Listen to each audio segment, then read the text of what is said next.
तो दोस्तों इस वीडियो में हम निफ्टी, बैंक निफ्टी और सेंसेक्स का वीकली एनालिसिस करेंगे। अगले एक हफ्ते तक बाजार किस लेवल तक जा सकता है, कौन कौन से सपोर्ट और रेजिस्टेंस लेवल रहेंगे, विद स्ट्रैटेजी विद लॉजिक बताने वाला हूँ। जी हाँ दोस्तों, इसके अलावा कुछ इंपॉर्टेंट खबरें अगले हफ्ते आने वाली हैं और कुछ खबरें आ भी चुकी हैं, तो ये भी मैं आपको बताऊंगा। तो एनालिसिस करने से पहले न्यूज़ ही देख लेते हैं कि खबरें कौन सी आ रही है। तीन इंपॉर्टेंट खबरों में सबसे पहली बड़ी खबर है आरबीआई के द्वारा इंटरेस्ट रेट की, कि आरबीआई ने इंटरेस्ट रेट काट दिया है। पहले 6.5% था, अब रह गया है 6.25%। तो जब भी कोई देश, किसी भी देश का सेंट्रल बैंक इंटरेस्ट रेट काट देता है, इंटरेस्ट रेट में कटौती कर देता है, तो वहाँ की स्टॉक मार्केट के लिए बिल्कुल पॉजिटिव खबर होती है। ठीक है, क्योंकि इंटरेस्ट रेट कम होने से लोगों को ब्याज कम देना पड़ेगा। मतलब जब भी लोन लेंगे तो उनको ब्याज कम देना पड़ेगा। समझ रहे हो? तो ये पॉजिटिव खबर है हमारे लिए। दूसरी इंपॉर्टेंट खबर जो आ रही है 12 तारीख को आने वाली है, वो है यूएस और इंडिया का सीपीआई डाटा। जी हाँ दोस्तों, महंगाई का डाटा आने वाला है और वो भी 12 तारीख को। तो सबकी नज़र इन पर रहेगी, सीपीआई डाटा पर। ठीक है, तो जैसे ही ये डाटा आएगा मैं आपको बता दूंगा कि डाटा आ चुका है। और मुझे लगता है कि इस बार डाटा थोड़ा बढ़ के आ सकता है, क्योंकि भारत की अर्थव्यवस्था को, ठीक है, महंगाई को बराबर करना पड़ेगा, संतुलन बनाए रखना पड़ेगा। क्योंकि वैसे भी आरबीआई ने महंगाई के बढ़ते समय में इंटरेस्ट रेट काट दिया है, तो कोई ना कोई चीज़ को बैलेंस करने के लिए एक डाटा को थोड़ा कम करना पड़ेगा, दूसरे को बढ़ाना पड़ेगा। समझ रहे हो? तो मुझे ऐसा ही लग रहा है। तो इस हिसाब से सीपीआई डाटा इस बार थोड़ा बढ़ के आ सकता है, जो कि मार्केट के लिए आपको पता ही है थोड़ी मोटी नेगेटिव खबर हो सकती है। ओके, इसके अलावा दोस्तों एक इम्पोर्टेंट खबर है जो कि आ चुकी है, आप देख भी सकते हो यहाँ पर। दिल्ली इलेक्शन चल रहे हैं, आप सबको पता है, और आज रिजल्ट था इनका। तो आम आदमी पार्टी के राष्ट्रीय संयोजक अरविंद केजरीवाल, मनीष सिसोदिया समेत कई बड़े चेहरे हार गए। ठीक है, हालांकि कालकाजी सीट से अतीशी ने रमेश को करीब 3521 वोटों से हराया है। ठीक है, तो यहाँ से आप समझ सकते हो कि मार्केट में किसका इफेक्ट हमें देखने को मिल सकता है। ओके, तो ये इंपॉर्टेंट खबरें थी, न्यूज़ वगैरह थी जो मुझे आपको बतानी थी। अब सीधा चलते हैं निफ्टी, बैंक निफ्टी एनालिसिस पर। तो सबसे पहले हम निफ्टी का वीकली एनालिसिस करेंगे और चार्ट भी यहीं ओपन है। और यहाँ पर अगर ध्यान से देखोगे तो मार्केट का जो ट्रेंड है वो डाउन ट्रेंड है ऐसे में। और अगर वॉल्यूम एनालिसिस के हिसाब से देखें तो यहाँ से एक ट्रेड लाइन गुजरेगी और यहाँ से भी एक ट्रेड लाइन ऐसे करके गुजरेगी। तो यहाँ से एक ब्लू रे का कॉन्सेप्ट लग रहा है कि यहाँ पर डिमांड आई, फिर और डिमांड कम हो गई और अब फिर से डिमांड कम हो गई। तो जब भी कोई भी चीज़ अपने आप को कमज़ोर होकर दिखाती है तो एकदम से दावा जरूर बोलती है। तो अगर ये नीचे गिरने के बाद दोबारा से सेटलमेंटम में जाती है या फिर कुछ ऐसा करके ऐसे करती है, तो एकदम से बवाल मच जाएगा मार्केट के अंदर। ठीक है, तो जितनी भी डिमांड छुपा रखी इसने अपने अंदर में, वो ब्लास्ट कर देगी बाद में जा करके। ठीक है, तो ये बहुत बार देखा गया है, ये ब्लू रे का कॉन्सेप्ट है। और ये टाइम फ्रेम 1 वीक का सेट किया हुआ मैंने। तो हाल फिलहाल 1 वीक के टाइम फ्रेम में पिछले एक हफ्ते के अंदर एक इन्वर्टेड हैमर जैसी कैंडल का फॉर्मेशन हुआ है। अगर इन्वर्टेड हैमर के अंदर यहाँ पर इस लेवल के नीचे मार्केट निकलती है तो मेरा एनालिसिस कहता है कि हम पी साइड की तरफ स्कैल्पिंग के बारे में सोच सकते हैं। समझ रहे हो? डाउन साइड की तरफ। क्योंकि देखो यहाँ पर मैंने पहले भी आपको बताया कि जब भी मार्केट के अंदर कोई बड़ी मतलब कि बिग बार बीरिश कैंडल बन जाए, बिग बार बुलिश कैंडल बन जाए, तो मार्केट रिवर्स लेकर के उसके 50% एरिया तक तो जाती जाती है, कोई रोक नहीं सकता। ठीक है, तो ये देखो यहाँ से पहले रिवर्स किया लेकिन 50% एरिया तक नहीं गई। और इस बार पिछले एक हफ्ते के अंदर ये 50% एरिया क्रॉस किया है, लेकिन वापस रिकवरी लेकर के डाउन साइड की तरफ खिसक गई है। ठीक है, पुल बैक ले लिया है और फिर नीचे की तरफ खिसक गई है। और क्लोजिंग की अगर बात करें तो 23,559 के लेवल पर काफ़ी पॉजिटिव क्लोजिंग हुई है। और अगर इस चीज़ को देखें, इस चीज़ को नोटिस करें कि यहाँ पर एक बहुत बड़ी बिग बार कैंडल है और ये इसका 50% एरिया, ये इसका 100% एरिया है, तो मार्केट को यहीं से रिवर्स करना चाहिए था। किस लेवल से? इस लेवल से करना चाहिए था, नहीं करना चाहिए, इस लेवल के अंडर से। ठीक है, क्योंकि ये इसका 50% एरिया बैठ रहा है। तो अगर ये इस लेवल के नज़दीक आती है फिर नीचे गिरती है तब भी हमारे लिए गिरावट का मौका रहेगा। देन अगेन अपसाइड मोमेंटम में मार्केट जानी चाहिए। ये कुछ ऐसा पैटर्न बनना चाहिए और अगर ऐसे देखेंगे तब भी ये ऐसा ही बन रहा है। ब्लू रे का कॉन्सेप्ट है, यहाँ पर ब्लू रे के हिसाब से देखेंगे तो यहाँ पर रीटेस्टिंग हो रही है, फिर अगेन अपसाइड मोमेंटम में जा रही है। और अगर ऐसे देखें कि ये एक क्या है 50% एरिया है इस कैंडल का, तो यहाँ से ये रिजेक्शन करनी चाहिए। तो मतलब पहले थोड़ा मोटा ऊपर जानी चाहिए, देन अगेन फिर नीचे आए तो कोई दिक्कत वाली बात नहीं है, फिर से अपसाइड मोमेंटम में चली जाएगी। मेरे हिसाब से ये पैटर्न बन रहा है निफ्टी के अंदर। तो लेवल्स की अगर बात करें तो लगभग 23,750 के ऊपर अगर निकलती है फिर से ये, तो हम ऊपर की तरफ है 24,100 तक का मोमेंटम देख सकते हैं। जी हाँ दोस्तों, यानी कि लगभग ये 400 पॉइंटों के आसपास का मोमेंटम रहेगा ऊपर की तरफ। ये दो लेवल नोट कर सकते हो, 23,700, 24,400 का, ठीक है। और डाउन साइड में इस लेवल के नीचे निकलने पर 23,300 के लेवल से नीचे निकलने पर हम पी साइड की तरफ ट्रेड के बारे में सोच सकते हैं। पहले इस कैंडल का 50% एरिया, ठीक है, जो कि कहाँ पर पड़ेगा, 50% एरिया पड़ेगा लगभग आपके पास देखो 100 पॉइंटों के अंदर ही एरिया रहेगा। ये ज़्यादा बड़ा कुछ मोमेंटम नहीं है फिर, लेकिन फिर भी 23,300 से लेकर के 23,200 अगर इसको क्रॉस कर देती है तो फिर ये यहाँ तक पहुँचने की कोशिश करेगी। 22,900 तक का मोमेंटम, यानी कि 23,200 के नीचे 22,900, 300 पॉइंटों का मोमेंटम डाउन साइड की तरफ बैठा हुआ है। ये निफ्टी का एनालिसिस बोलता है, ठीक है। मेरे हिसाब से विद स्ट्रैटेजी विद लॉजिक मैंने लगाकर देखा है, ठीक है। उसके हिसाब से बिल्कुल फिट वैसा ही पैटर्न भी बन रहा है ब्लू रे का। मार्केट एकदम से गई, देन फिर नीचे गिरते समय ब्लू रे का पैटर्न ये डिजाइन कर रही है। तो यहाँ पर ऐसे करके ऐसे होना चाहिए, देन अगेन अपसाइड मोमेंटम में। और अगर ऐसे करके ऐसे करती है तब भी रीटेस्टिंग होने के बाद अपसाइड मोमेंटम में, ठीक है। तो ये था निफ्टी का वीकली एनालिसिस। बात करते हैं बैंक निफ्टी के बारे में।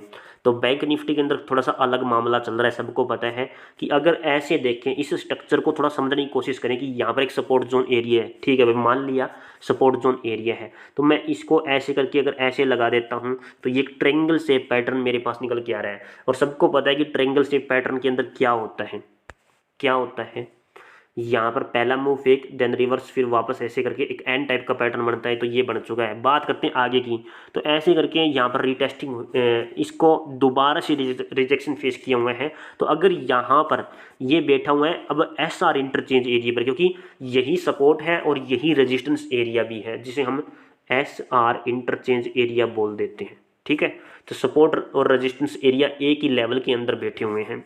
तो जैसे इस लेवल के ऊपर क्रॉसिंग होगी फिर रीटेस्टिंग होगी, देन अगेन मोमेंटम की यहाँ पर तैयारी रहेगी अपने एनालिसिस के हिसाब से, ठीक है।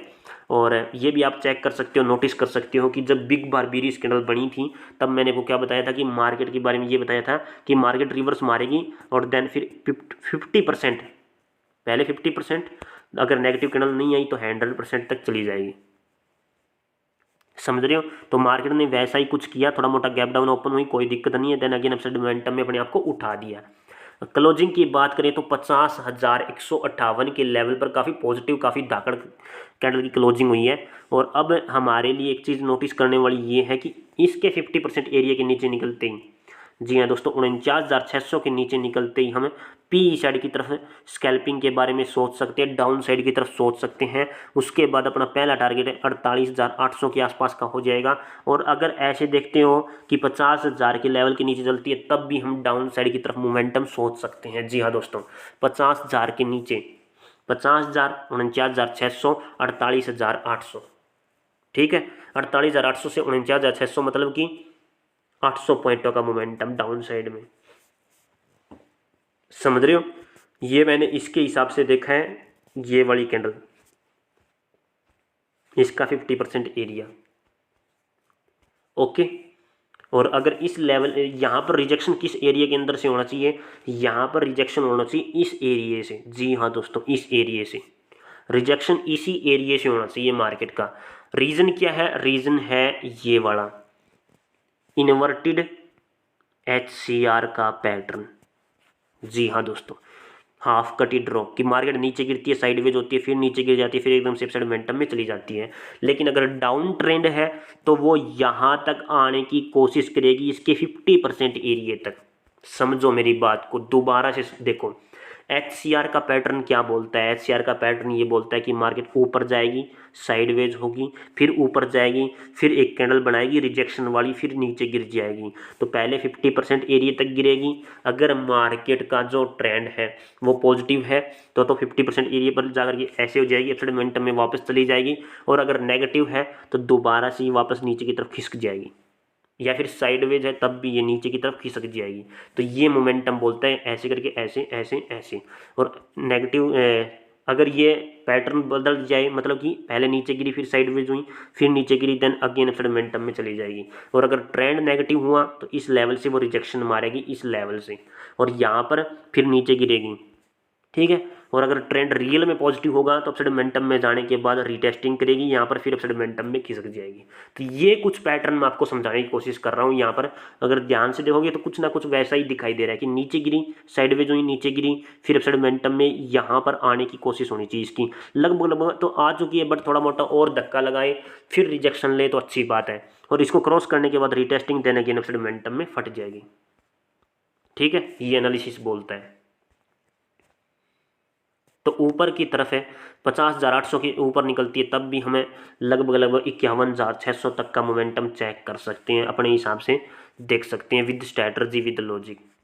51,000 नहीं, 51,600 नहीं, ज़्यादा ही है, बल्कि ये पड़ेगा 52,000 तक का मोमेंटम। जी हाँ दोस्तों, ठीक है। तो ये लेवल आप नोट कर सकते हो स्पेशली बैंक निफ्टी के लिए। और कुछ तो दिखाई नहीं दे रहा है, क्योंकि यहाँ पर एक हेड एंड शोल्डर पैटर्न वैसा बन रहा है। ये देखो, हेड एंड शोल्डर पैटर्न लगभग कंप्लीट हो गया था, देन नीचे गिर गई, उसके बाद अब रीटेस्टिंग पर आ चुकी है। तो अगर रीटेस्टिंग हो गई इसकी, ये SR इंटरचेंज एरिया है, इस हिसाब से नोटिस करें कि एक हेड एंड शोल्डर पैटर्न है, नीचे गिरी, रीटेस्टिंग हुई। अगर यहाँ पर नेगेटिव कैंडल आ गई तो देन फिर नीचे गिर जाएगी। कितनी नीचे गिरेगी? ये वाला मोमेंटम यहाँ पर आ सकता है फिर से, या फिर ये वाला मोमेंटम यहाँ पर डाउन साइड में खिसक सकता है अगर नेगेटिव कैंडल यहाँ पर शो होती है तो। ठीक है, यही होता है स्ट्रैटर्जी के अनुसार। तो मैंने ये बता दिया आप सभी को। ठीक है, तो ये था बैंक निफ्टी का वीकली एनालिसिस। बात करते हैं सेंसेक्स के बारे में कि सेंसेक्स आखिर क्या बता रहा है। सेंसेक्स के अंदर भी वैसा ही कुछ है कि मार्केट ऊपर गई, फिर नीचे, फिर ऊपर, फिर नीचे, फिर ऊपर, और फिर वापस नीचे। ठीक है, तो ये एक हेड एंड शोल्डर पैटर्न बन रहा है, और इसके लेवल के ऊपर ये हाल फिलहाल बना हुआ है। SR इंटरचेंज एरिया पर नीचे भी गिरी, वापस मोमेंटम में उठ गई, और यहाँ पर बना हुआ है बुलिश इंगल्फिंग। जी हाँ दोस्तों, it's called a bullish engulfing. और इससे पहले बुलिश इंगल्फिंग आई है, ये आई थी बुलिश इंगल्फिंग, मार्केट को उठाया, फेल हो गई, फेल हो गई, जैसे ही फेल हुई नीचे गिर गई। उसके अलावा बुलिश इंगल्फिंग ये वाली थी, फेल हो गई। इस बार फिर से बुलिश इंगल्फिंग आई है, इसके फेल होती हम फिर से डाउन साइड में पी साइड की तरफ ट्रेड के बारे में सोच सकते हैं, क्योंकि बार बार बुलिश इंगल्फिंग फेल हो रही है। एक बार, दो बार, और ये तीसरी बार आई है। पास क्या हो रही है? पास हो रही है बीरी इंगल्फिंग टाइप की कैंडल, या फिर इवनिंग स्टार कह सकते हो आप। तीन कैंडल को देखो, इवनिंग स्टार की तरह काम कर रही है। इन तीन कैंडल को देखो, इवनिंग स्टार की तरह काम कर रही है। ठीक है, तो अगर इस बार वाली कैंडल अगर नेगेटिव बन जाती है, पूरे हफ्ते के अंदर अगर नेगेटिव कैंडल शो हो जाती है, तो फिर से ये कैसी कैंडल बन जाएगी कि इवनिंग स्टार टाइप की कैंडल बन जाएगी, जिसके पास ऊपर से प्रेशर है और फिर नीचे की तरफ खिसक जाएगी। तो जैसे इस लेवल के नीचे निकलती है, यानी कि 77,000 के लेवल से नीचे निकलती है, तो यहाँ पर 76,500 यानी कि लगभग 500 पॉइंटों का मोमेंटम अपने पास होगा, क्योंकि ये फिर से फिर क्या बनाएगी?